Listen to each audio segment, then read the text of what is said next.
Assalamualaikum warahmatullahi wabarakatuh.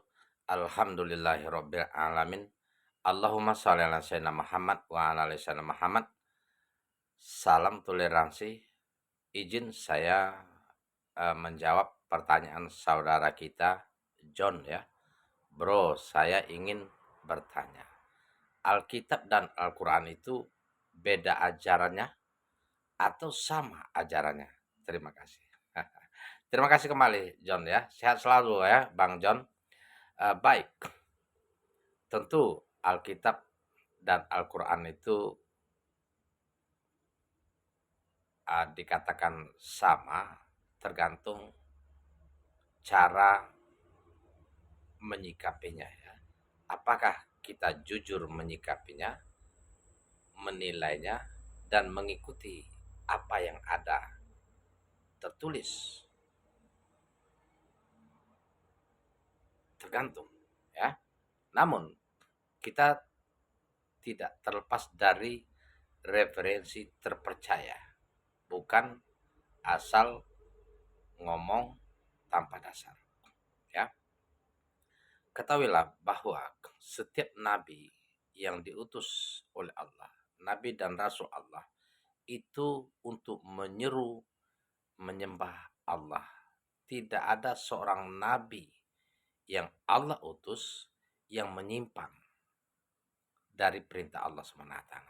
Semua membawa pesan Allah SWT.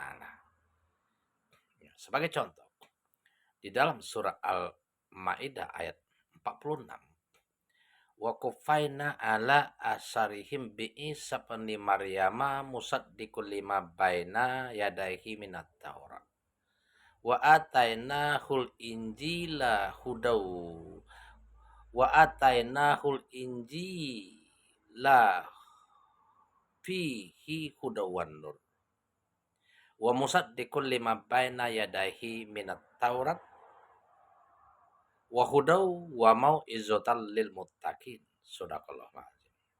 Ini di dalam surat Al-Maidah ayat 6. Allah utus Isa putra Maryam untuk menyempurnakan ajaran rasul sebelumnya, yakni Taurat.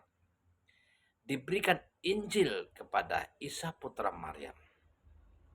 Dalam hal ini ada yang menyebutnya Alkitab. Ya, kalau umat saudara kita umat Kristiani menyebutnya Alkitab, itu Alkitab.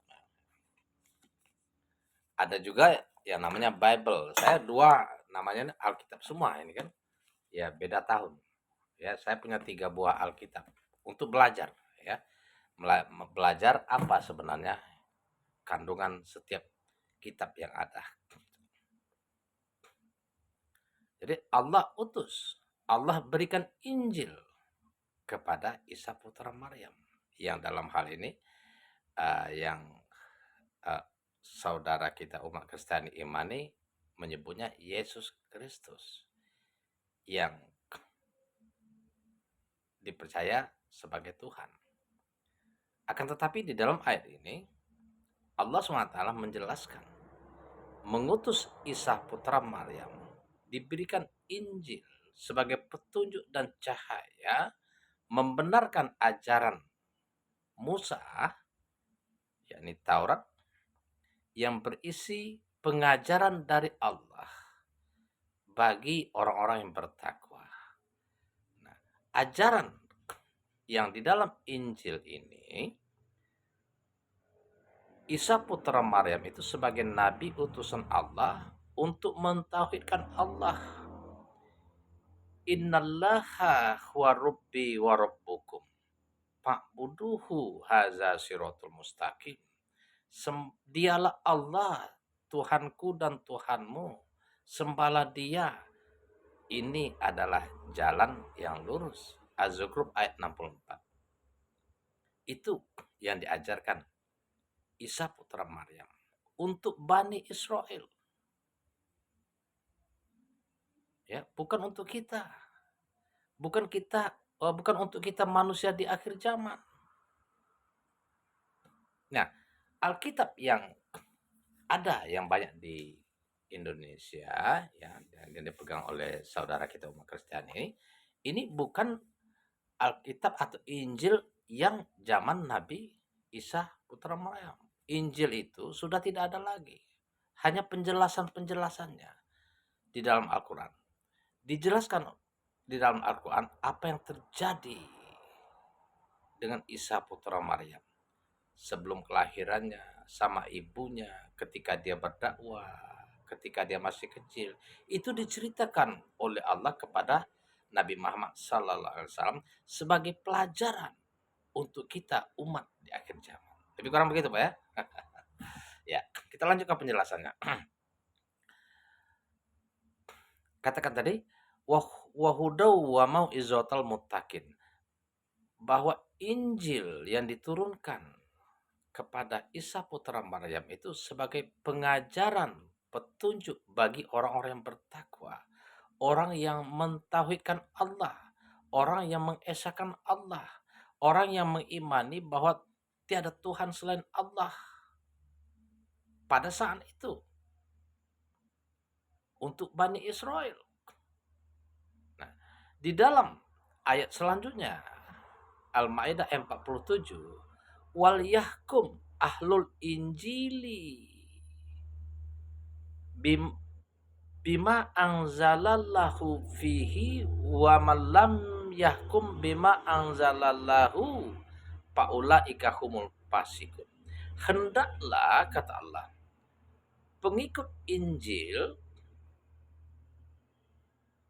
mengikuti petunjuk dan ajaran yang diperintahkan dari Allah Subhanahu wa taala. Barang siapa menyimpang, mengubah aturan, tidak mengimani ajaran nabi-nabi sebelumnya, maka mereka adalah orang-orang fasik. Wa ammal lazina fasaku fama'wahunnar, dan orang-orang fasik, orang-orang kafir, orang-orang ingkar, tempatnya di neraka. Di dalam surat As-Sajdah ayat 20. Sekali lagi, ini bukan kata-kata saya. Nah, Isa putra Maryam dalam hal ini, Yesus Kristus itu diutus untuk menyempurnakan ajaran nabi dan rasul terdahulu, untuk membenarkan kitab Taurat, dan tidaklah dia diutus untuk membatalkan sebagaimana banyak yang diceritakan oleh bapak pendeta-pendeta ya. Babi pada awal diharamkan, kemudian dimakan juga. Bersunat diperintahkan, kemudian ada alasan tidak bersunat. Tuhan itu Allah kita, Tuhan itu Esa, Yesus Kristus itu utusan, kemudian berubah menjadi Yesus itu Tuhan, ada ajaran Trinitas dan lain sebagainya. Itu bertentangan sebenarnya apa yang dikehendaki Yesus Kristus, sebagaimana yang dijelaskan di dalam surat Matius 5 ayat 17 sampai 20. Sama maksud dan kandungannya lebih kurang mirip dengan kandungan dari surah Al-Maidah ayat 46 dan 47 tadi. Barang siapa menyimpang dari kehendak Allah, maka mereka orang-orang fasik dan diharamkan masuk kerajaan surga Allah Subhanahu wa taala. Mudah-mudahan begitu ya saudaraku, agar kita bisa belajar bukan untuk saling mencari kesalahan, menghujat atau saling membenci. Kita satu ya, NKRI harga mati, kita tetap saling menghormati. Assalamualaikum warahmatullahi wabarakatuh. Selamat malam.